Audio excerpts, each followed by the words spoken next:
Media సంస్థలు దోచుకో పంచుకో తినుకో అనే దాంట్లో వీళ్ళంతా సభ్యులు. ఈనాడు, ఆంధ్రజ్యోతి, TV5 వీళ్ళంతా సభ్యులు కాబట్టి న్యాచురల్గా ఆదాయం అంతా వాళ్ళకే పోతా ఉంది. కాబట్టి ప్రజలకు ఆరోగ్యం ఎట జరిగితే ఏం తేడా పడుతుంది అనే ఉద్దేశంతో వాళ్ళ ప్రజలను తప్పుదోవ పట్టించేదానికోసం ఆటోమేటిక్లీ ప్రజల ఆరోగ్యం కన్నా వీళ్ళ లాభాలే మిన్న కాబట్టి తప్పుదోవ పట్టించే కార్యక్రమంలో భాగంగా వాళ్ళు అట్టగే చెప్తారు. అల్టిమేట్గా 4 చనిపోయిన పరిస్థితులు రాష్ట్రంలో చూస్తూ ఉన్నాం. కల్తీ మద్యం విచ్చలవిడిగా తయారవుతా ఉంది అనేది కంటికి కనిపిస్తూ ఉంది. ఫ్యాక్టరీలతో సహా లాభాల వీళ్ళ పెట్టుబడులలో ఆదాయాలలో వీళ్ళకీలకు మనస్పర్ధలు వచ్చిన చోట పట్టు కూడా పడతా ఉన్నారు, బయటపడతా ఉన్నాయి. డిస్ట్రిబ్యూషన్ నెట్వర్క్ కనిపిస్తుంది, అమ్ముతాం అనేది కనిపిస్తూ ఉంది. అయినా కానీ వీళ్ళకి ఏమాత్రం కూడా కాన్షియస్ అనేది లేదు. Sir, Google data centre, Adani centre ఒకటే అయినప్పుడు మరి వైఎస్ఆర్సీపీ ఏ అంశం మీద అపోజ్ చేస్తుంది? అపోజ్ చేయడం లేదు. పర్యావరణం కానీ ల్యాండ్ కానీ. No, we're not opposing. In fact we're supporting this. మేము ఇనిషియేటివ్ తీసుకున్నాం కాబట్టి ఇది జరిగింది. అంటే కొంతమంది అక్కడ పర్యావరణం గురించి మాట్లాడుతున్నారు. పర్యావరణం గురించి ఎవరో మాట్లాడుతూ ఉన్నారు అనే దానికి నువ్వు నన్ను అడిగితే నేనేం చెప్పగలుగుతా తల్లి? Ultimately at the end of the day రాష్ట్రం అన్నది ఏఐ యుగంలో ఉంది. ఏఐ యుగము, క్వాంటమ్ కంప్యూటింగు, ఈ యుగాలు లేకపోతా ఉన్నాం మనం. అండ్ వీటికి అన్నిటికీ కూడా హబ్ అనేది డేటా సెంటర్. ఈ డేటా సెంటర్స్ అనేటివి లేకపోతే ఫర్దర్ ఎవల్యూషన్ అనేది ఉండదు. So it's a must that the ecosystem build కావాలి అని అంటే డేటా సెంటర్ ఉంటేనే ఎకోసిస్టమ్ బిల్డ్ అవుతుంది. So there should be a certain capacity of data centers supporting the entire ecosystem.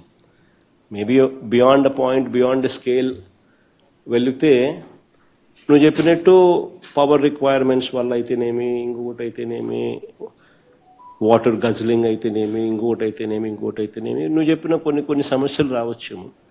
But ఒక సర్టన్ కెపాసిటీ అయితే build కావాల్సిన అవసరం అయితే ఖచ్చితంగా ఉంది. ఆ సర్టన్ కెపాసిటీ బిల్డ్ అయ్యేదాకా ప్రతి ఒక్కళ్ళం కూడా దానికి సపోర్ట్ చేయాల్సిన అవసరం ఉంటుంది. After a certain capacity, beyond certain capacity మీరు చెప్పింది correct. But up to a certain capacity ecosystem మొత్తం బిల్డ్ కావాలి అని అంటే సపోర్ట్ చేస్తారు. Difference and positives between Jagan Techina data center ki e-government data center difference and positive. This points if you see between your government and that present government. See, difference అనేది కనిపించేది ఏమిటి అని అంటే difference పరంగా, data సెంటర్ల పరంగా difference కనిపించదు.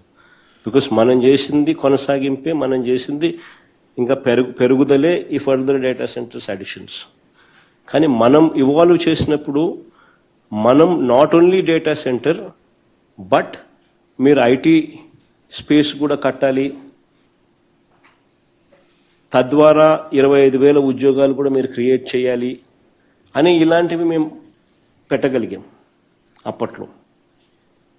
చూడు, మేము అప్పట్లో సమయానికి స్లైడ్ కూడా చూపిస్తా ఉన్నాం.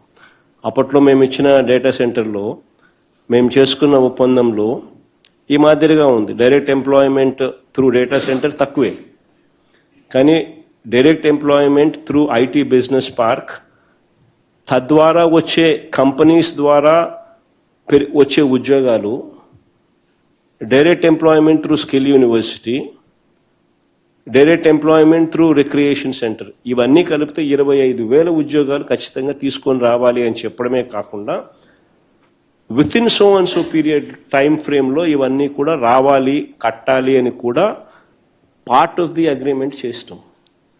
అది ఇప్పుడు జరగడంలా, అది కూడా ఇప్పుడు చేయగలిగితే వీళ్ళు ఇంకా బెటర్గా పాలసీ అనేది ఇవాల్వ్ అయినప్పుడు ఎకోసిస్టమ్ అనేది ఇంకా కొంచెం ఫాస్ట్గా గ్రో అవ్వేదానికి అవకాశం ఉంటుంది. Ashish. Sir, I have three questions. If I'm allowed to ask three separate issues, three questions. I want. Go ahead and ask First, what. I wanted to understand what's the YSR Congress Party stand on this Google data center. You have given a long, detailed presentation, and you have shown the document that it actually came. Bring in any money, then that is your problem. So ultimately, all what we are bothered is whether Google is coming or not. See, whichever way Google comes, it is good with us as far as we are concerned. Then why is Adani being so silent when it is being shrouded so openly then in that case? See, I think these are the questions that you should ask Chandrababu Naidu. Why is Chandrababu Naidu not projecting? You should ask Chandrababu Naidu. He is the man in the governance. You should ask him. Why is he not giving these people due credit? When somebody is investing $10 billion to bring Google to the state of Andhra Pradesh, when somebody is putting in 87,000 crores to actually do this job, why are you not giving him due credit? You should ask Chandrababu Naidu why he is behaving like that.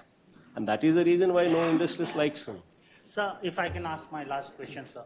Two incidents, sir. One shocking incident in Pune, where one minor girl faced sexual harassment. In fact, a case was booked and accused died in police custody. If I can get a reaction from your party side, your side. And second incident in Tadepatri, sir, their local TDP leader. In fact, he comes out in public, threatens one IPS officer. On that, both the issue, if you can react. See, the most important thing is, you should ask the question, why are these things happening? Why is a girl, a school-going child, why is she harassed? You should ask this question. And you should also ask this question, why is it that the TDP leader is threatening an IPS officer as well?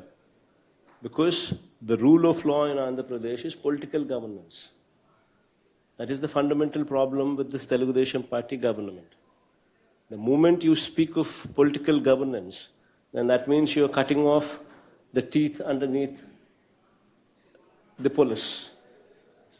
The police are no longer police. The police are mere spectators. And that is the reason why governance has taken a beating. So one last one. I don't know how comfortable telling you this thing. Last time ఈ assembly issue అయిన తర్వాత so Chiranjeevi garu ఒక press issue release చేశారనమాట. So no one insulted me, in fact నేను meeting Jagan అని. So Jagan గారు నన్ను insult చేయలేదని చెప్పేసి చిరంజీవి గారు on record he release press statement. So ఆ తర్వాత పవన్ కళ్యాణ్ గారు దీన్ని చాలా హైలైట్ చేశారు, మా అన్నని అవమానించారని చెప్పేసి entire film industry was complete against you. Anything to tell about this? ఏం జరిగింది ఆ రోజు? So what made the completely portraying you in wrong way? పని పాట లేని కాన్వర్జేషన్ బాలకృష్ణ అనే వ్యక్తి తీసుకొచ్చాడు అసెంబ్లీలో. అసలు ఆయన మాట్లాడాల్సింది ఏంది? అసెంబ్లీలో ఆయన మాట్లాడాల్సింది ఏంటి? ఆయన తాగి మాట్లాడింది ఏంటి? అసలు తాగినోని అసెంబ్లీకి తీసుకొని అసెంబ్లీలో మాట్లాడిచ్చే కార్యక్రమం చేస్తున్నారు అని అంటే స్పీకర్కి బుద్ధి లేదు. తాగినోడు ఆ మాదిరిగా మాట్లాడుతున్నాడు అని అంటే ఆయన సైకలాజికల్ హెల్త్ ఎట్లుందో, అసెంబ్లీకి వచ్చి ఆ మాదిరిగా మాట్లాడుతున్నాడంటే ఆయన సైకలాజికల్ హెల్త్ ఎట్లుందో ఆయన క్వశ్చన్ చేసుకోవాలి.